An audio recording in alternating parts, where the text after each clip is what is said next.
अविश्वासी जो है वो इस काल में जीवित रहेंगे और जो अविश्वासी है वो मुर्दों की ही दशा में पड़े रहेंगे।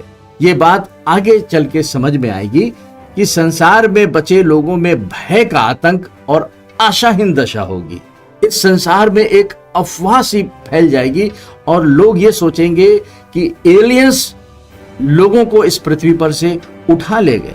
और इसके बाद जैसा हमने बताया कि यहूदी नामधारी मसीही अविश्वासी लेफ्ट बिहाइंड, मतलब वो छूट जाएंगे, वो मंडली के साथ प्रभु यीशु मसीह में नहीं उठाए जाएंगे। और ये समय बहुत ही कठोर समय होगा। परमेश्वर का व्यवहार जो है वो कठोर होगा। ये समय जो होगा रैथ ऑफ गॉड का समय होगा। लेकिन परमेश्वर बहुत ही दयालु है, अनुग्रहकारी है और एक महान भीड़ इस महाक्लेश के बाद परमेश्वर के द्वारा बचा ली जाएगी। ये कैसे परमेश्वर करेगा इसको भी हम लोग आगे चल के देखेंगे।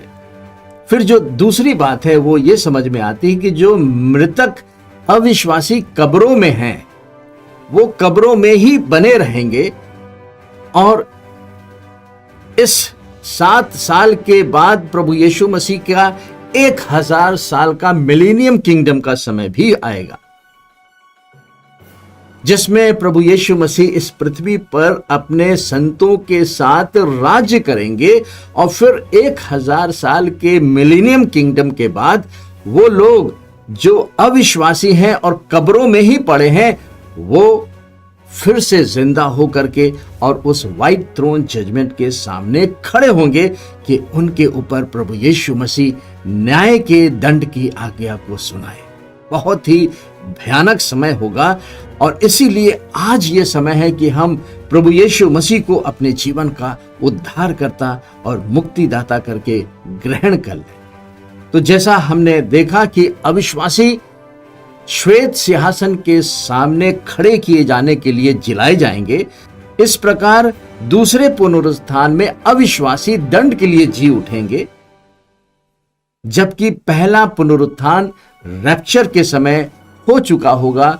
वो लोग जो प्रभु यीशु मसीह पर विश्वास रखे हैं, अपना ईमान प्रभु यीशु मसीह के पुनरुत्थान पर रखा है, वो मुर्दों में से जी उठ करके प्रभु यीशु मसीह के साथ पहले पुनरुत्थान में वो विश्वासी मंडली में प्रभु यीशु मसीह के साथ रैप्चर के द्वारा उठा लिए जाएंगे।